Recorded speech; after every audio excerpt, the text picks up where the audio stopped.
राजधानी दिल्ली में मेयर के चुनाव होने के बाद भी पूरी रात एमसीडी सदन में हंगामा रहा। आपके मन में सवाल होगा कि जब आखिर मेयर का चुनाव हो चुका है तब इतना बवाल क्यों, एक दूसरे पर बोतल क्यों फेंक रहे हैं सदस्य। तो दोस्तों समझ लीजिए कि ये जो चुनाव हो रहा है यानी स्थायी समिति, जिसे इंग्लिश में स्टैंडिंग कमेटी कहते हैं, वो बहुत ही महत्वपूर्ण होता है और इसी वजह से इसको लेकर हंगामा है। आखिर दिल्ली एमसीडी की स्टैंडिंग कमेटी इतनी महत्वपूर्ण क्यों है और क्यों इस पर हंगामा है, जो इतना ड्रामा हो रहा है। दरअसल स्टैंडिंग कमेटी की पावर मेयर से भी ज्यादा होती है।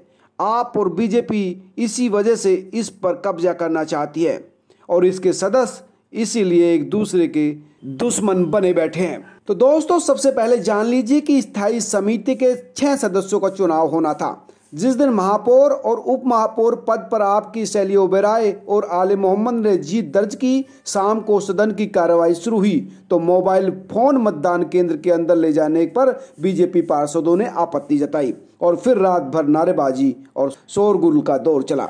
यानी बीजेपी नहीं चाहती थी कि मतदान केंद्र के अंदर कोई पार्षद मोबाइल फोन ले जाए। दोस्तों जैसे कि आपको पता है कि एमसीडी जन्म प्रमाण पत्र, मृत्यु प्रमाण पत्र, संपत्ति कर, बिल्डिंग का प्लान, साफ सफाई, मच्छरों की रोकथाम, सड़क पर आवारा पशुओं को रोकना जैसी सुविधाएं और समस्याओं के समाधान के लिए काम करती है।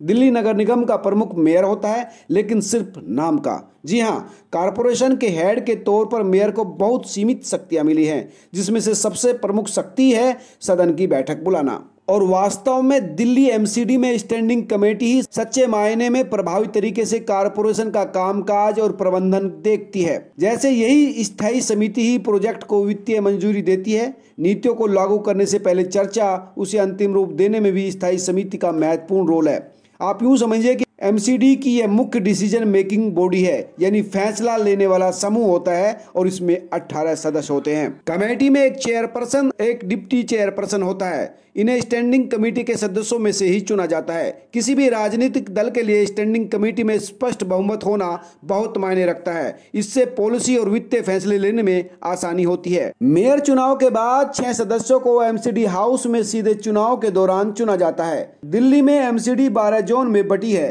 हर जोन में एक वार्ड कमेटी होती है, जिसमें क्षेत्र के सभी पार्षद और नामित एल्डरमैन शामिल होते हैं। स्टैंडिंग कमेटी में जोन प्रतिनिधि भी होते हैं और यही वजह है कि आम आदमी पार्टी और बीजेपी ने स्थायी समिति के सदस्यों का चुनाव प्रतिष्ठा का मुद्दा बना लिया है। अगर बीजेपी हारती है तो उसके लिए दिल्ली में कुछ नहीं बचेगा लोकल लेवल पर, और अगर बीजेपी स्थायी समिति में अपना दबदबा बनाने में सफल हो जाती है तो वह हार कर भी एमसीडी में जीत जाएगी।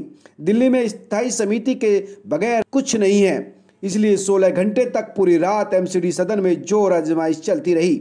दोस्तों इस पूरे घटनाक्रम पर आपका क्या कहना है, हमें कमेंट करके जरूर बताएं। साथ ही इस खबर को लाइक करें और अपने दोस्तों के साथ शेयर भी करें। और अगर हाँ आप चैनल पर नए हैं तो चैनल सब्सक्राइब करना ना भूलें।